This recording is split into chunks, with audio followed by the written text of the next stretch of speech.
오늘 말씀의 제목은 포기하지 않는 사랑입니다. 요나는 하나님의 말씀대로 니느웨에 가서 멸망을 예언했습니다. 그런데 그가 외치는 하나님의 말씀을 들은 니느웨 사람들은 진심으로 회개하고 뉘우쳤습니다. 그러자 하나님은 그의 뜻을 돌이키시고 그들에게 내리리라고 말씀하신 재앙을 내리지 않고 거두어 들이셨습니다. 오늘 말씀은 이 일로 인해서 요나가 썩내는 것으로 시작합니다. 오늘 세 가지 제목은 인간의 썩냄, 박능쿨 교훈, 다함 없는 하나님의 사랑입니다. 자, 인간의 썩냄입니다. 요나서 4장 1절 2절부터 시작합니다. 요나가 매우 싫어하고 썩내며 여호와께 기도하여 이르되 여호와여 내가 고국에 있을 때에 이러하겠다고 말씀하지 아니하였나이까. 그러므로 내가 빨리 다시스로 도망하였사오니 주께서는 은혜로우시며 자비로우시며 노하기를 더디하시며 이내가 크시사 뜻을 돌이켜 재앙을 내리지 아니하시는 하나님이신 줄을 내가 알았음이니이다. 요나는 이렇게 말합니다. 내가 고국에 있을 때에 이러하겠다고 말씀하지 아니하였나이까. NIV 성경에는 I said라고 했습니다. 이 말은 애초에 하나님께서 요나를 니느웨로 가서 외치라고 했을 때에 하나님께 최소한 두 가지를 말했다는 것을 암시합니다. 첫째, 니느웨는 심판을 받아 마땅합니다, 하나님. 둘째, 나는 이런 임무에 부적합한 사람입니다. 요나는 하나님께서 자기 요구에 맞추어 주길 기대했습니다. 그러나 하나님은 그렇게 하지 않으셨습니다. 두 번째로 그가 하는 말입니다. 내가 빨리 다시스로 도망하였사오니. 하나님께서 요나의 요구를 들어주지 않자 요나는 도망을 선택했습니다. 그는 자기 손으로 문제를 해결하려고 한 것입니다. 니느웨로 가기를 거절하고 도망하는 것을 선택함으로써 그는 하나님의 계획을 무산시키려고 했습니다. 그 다음의 부분입니다. 뜻을 돌이켜 재앙을 내리지 아니하시는 하나님이신 줄을 내가 알았음이니이다. 그는 하나님이 은혜로운 분임을 알았습니다. 지금 요나가 화를 내는 이유는 바로 이것 때문이었습니다. 요나는 지금 하나님께서 니느웨 백성들에게 은혜를 베풀어 주었다고 썩내고 있습니다. 그는 이스라엘을 괴롭히는 적군인 아수르를 하나님께서 멸하시는 것이 당연하다고 생각하고 있었습니다. 그런데 하나님의 긍휼로 인해서 니느웨의 멸망이 물 건너가자 그는 하나님께 불만을 토로하고 있습니다. 이것은 하나님의 뜻을 헤아리고 그 뜻에 순종해야 할 성도들이 흔히 범할 수 있는 잘못 중 하나입니다. 그것은 인간적인 견지에서 자신이 판단하는 것을 하나님의 뜻과 동일시하여 고집하는 잘못입니다. 내가 생각하는 정의가 하나님의 은혜로 인해서 상실될 때 우리는 화를 냅니다. 사람에게는 묘한 심리가 있습니다. 하나님의 호의가 나에게 베풀어지면 그건 은혜라고 우리가 말합니다. 그런데 동일한 호의가 다른 사람에게 베풀어지면 그것은 배 아픈 일이 됩니다. 우리나라 속담에도 사촌이 땅을 사면 배가 아프다고 합니다. 누가복음 15장에는 탕자의 비유가 나옵니다. 맏아들은 아버지에게 단단히 화가 났습니다. 그는 도망갔다 돌아온 둘째 아들을 내치지 않고 오히려 그를 위해서 큰 잔치를 베풀어주는 아버지가 못마땅했습니다. 그래서 그는 잔치 자리에 들어가기를 거절했습니다. 그를 데리러 나온 아버지에게 이렇게 항의합니다. 자기에게는 염소 새끼라도 주어서 친구들과 즐기게 하지 않았는데 재산을 허랑방탕하고 탕진해버린 이 아들에게 송아지를 잡아서 잔치를 벌이는 것은 부당한 대우라고 항의했습니다. 맏아들은 아버지의 은혜로움 때문에 화가 난 것입니다. 아버지의 은혜로 인해서 그가 생각했던 정의가 실현되지 않았기 때문입니다. 한 번은 예수님께서 제자들에게 포도원 품꾼의 비유를 들려주셨습니다. 포도원 주인이 하루 한 데나리온을 약속하고 품꾼들을 고용해서 포도원으로 들여보냈습니다. 아침 일찍 오전 6시부터 시작해서 9시, 12시, 오후 3시에 나가서 품꾼들을 고용했습니다. 일을 마감하기 1시간 전인 오후 5시에 나가보니까 일이 없어서 놀고 있는 사람들이 있었습니다. 그들도 고용하여 포도원 안으로 들여보냈습니다. 날이 저물자 주인이 하인을 시켜서 품삯을 나눠줍니다. 제일 나중 온 사람부터 시작하여서 먼저 온 사람들 순으로 품삯을 나누어 주었습니다. 오후 5시에 들어온 사람들이 한 데나리온을 받았습니다. 이것은 장정 한 사람이 하루 종일 일한 품삯이었습니다. 주인이 후한 마음을 쓴 것입니다. 그것을 보자 일찍 온 일꾼들은 자기들은 더 받을 줄로 생각했습니다. 그런데 주인은 그들에게도 똑같이 한 데나리온씩만 나누어 주었습니다. 그러자 그들은 주인에게 화를 냈습니다. 그들이 생각하는 정의가 은혜로 상실되자 분을 낸 것입니다. 포도원에 일찍 들어왔던 사람들은 주인의 은혜로움 때문에 화가 났습니다. 우리가 잘 아는 가인 이야기가 있습니다.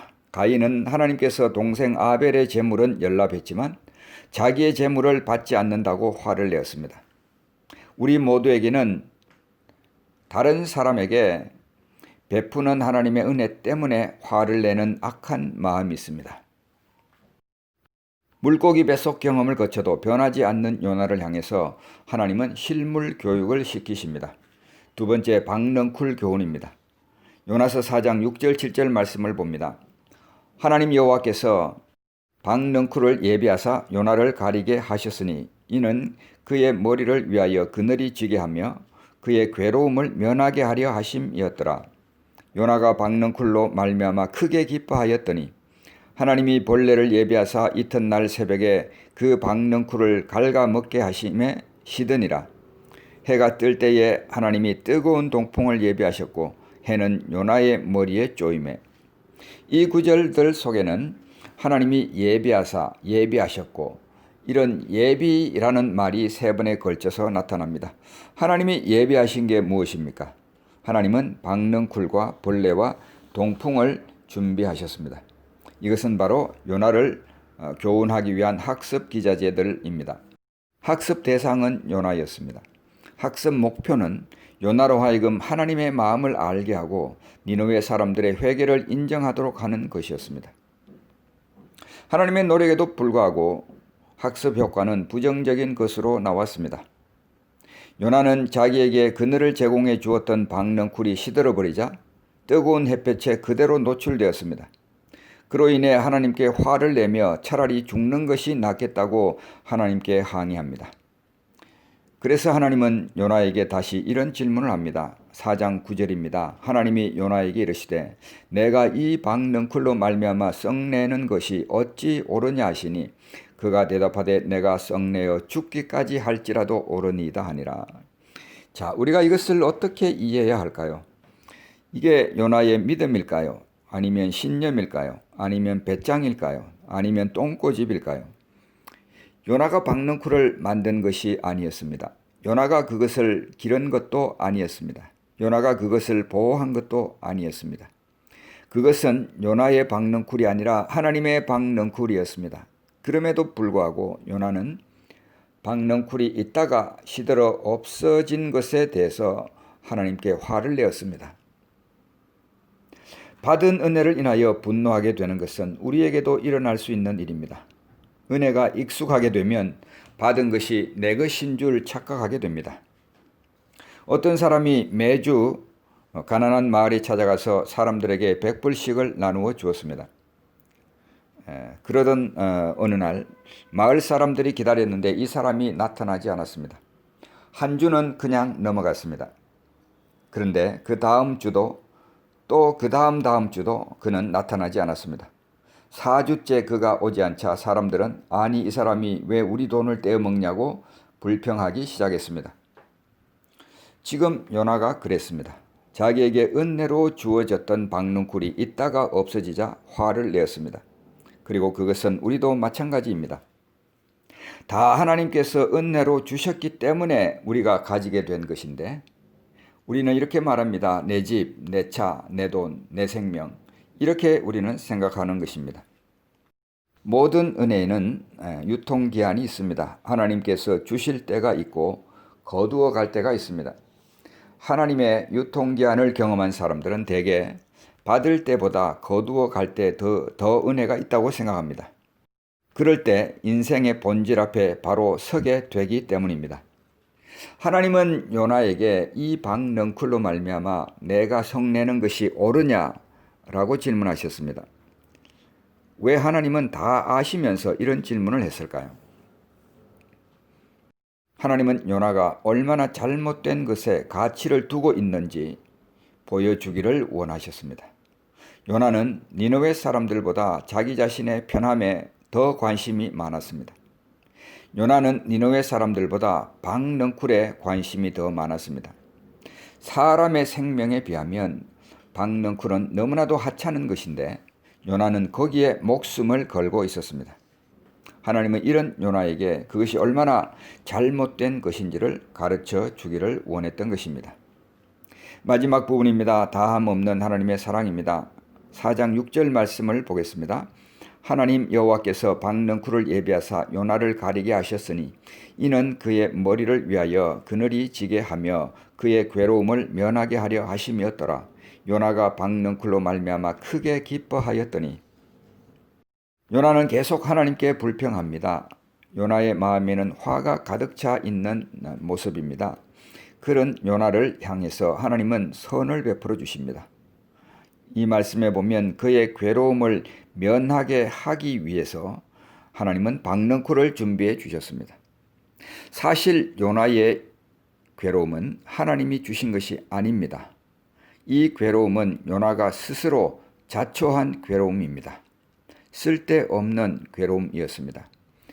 거기 가서 초막을 짓고 앉아 있지 않았다면 괴로움을 만날 이유가 없었습니다. 하나님께서 벌레를 보내줄 때는 이유가 있으십니다. 요나서 4장 8절 말씀입니다. 해가 뜰 때에 하나님이 뜨거운 동풍을 예비하셨고 해는 요나의 머리에 쪼임에 요나가 혼미하여 스스로 죽기를 구하여 이르되 사는 것보다 죽는 것이 내게 나으니이다 하니라. 요나는 죽기를 구했습니다. 그는 골핏하면 죽겠다고 합니다. 3절에서도 이미 사는 것보다 죽는 것이 낫다고 하소연했습니다. 우리는 참 이상합니다. 죽여 놓으면 살려달라고 야단입니다. 살려 놓으면 죽겠다고 야단입니다.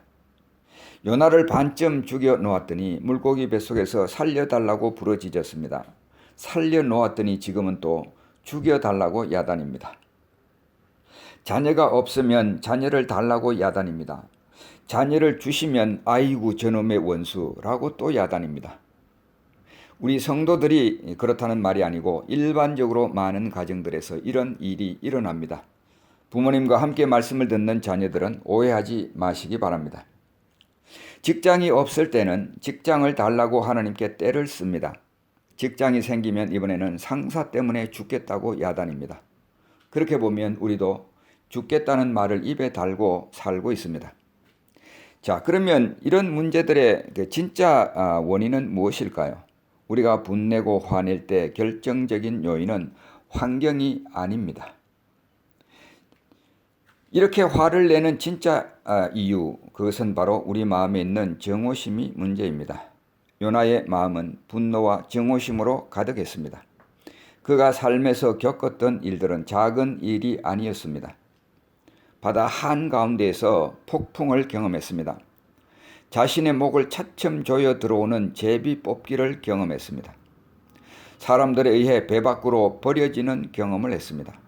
물고기 뱃속을 경험했습니다. 그것은 그 스스로 스올이라고 표현했던 지옥 경험이었습니다. 그리고 지금 죽고 싶을 만큼 장렬하는 태양을 경험하고 있습니다. 그런데 잘 살펴보면 이런 환경은 요나가 스스로 만든 지옥이었습니다. 그가 진작에 정오심을 내려놓았다면 이런 일들은 일어나지 않았을 것입니다. 우리는 환경 때문에 화를 내는 경우가 많습니다. 그러나 그 환경은 내가 쓰고 있는 정오심의 안경을 벗는 순간 우리 앞에서 눈 녹듯이 사라지게 됩니다. 요나가 가지고 있는 근본적인 문제는 은혜를 나에게만 가두어 두려는 문제였습니다. 요나서 4장 10절 11절 말씀입니다. 여호와께서 이르시되 내가 수고도 아니하였고 재배도 아니하였고 하룻밤에 났다가 하룻밤에 말라버린 이 박넝쿨을 아꼈거든. 하물며 이 큰 성읍 니느웨에는 좌우를 분별하지 못하는 자가 12만여 명이요 가축도 많이 있나니 내가 어찌 아끼지 아니하겠느냐 하시니라. 내가 어찌 아끼지 아니하겠느냐, 요나에게 던지는 또 다른 하나님의 질문입니다. 하나님에게 있어서 관심사는 사람들이었습니다. 사람들을 먹여 살릴 수 있는 가축도 그 관심사 속에 포함되어 있었습니다. 12만 명이나 되는 사람들이 그 성읍에 있다는 것이 하나님의 관심사였습니다. 요나가 그렇게 싫어했던 것은 하나님께서 니느웨 사람들에게 용서와 자비를 베푸시는 것이었습니다.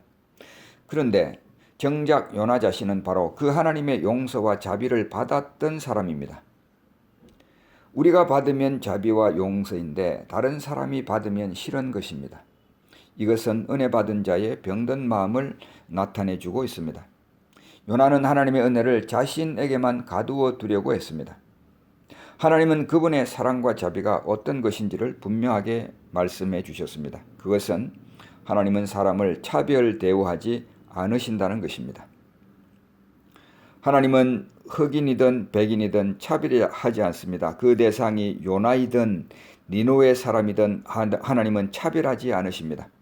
그 대상이 배운 사람이든 못 배운 사람이든 차별하지 않으십니다. 그래서 주님은 이 땅에 계실 때에 세리와 창기들도 배척하지 아니하시고 그들의 친구가 되어 주셨던 것입니다. 요나에게 보여주었던 사랑과 자비는 니느웨 사람들에게도 보여주어야 할 사랑과 자비였습니다. 하나님은 요나가 바로 이것을 알기를 원했습니다. 하나님은 우리 자신이 받은 은혜를 확장해서 다른 사람들에게 적용하기를 원하십니다. 우리는 나만을 위한 복음이 없음을 명심해야 합니다. 우리는 하나님의 사랑과 은혜를 자신에게만 가두어 두는 어리석음을 범하지 말아야 됩니다. 하나님은 두 팔을 가지고 계십니다. 한 팔로는 요나를 안으십니다. 다른 한 팔로는 니느웨 백성을 안으십니다.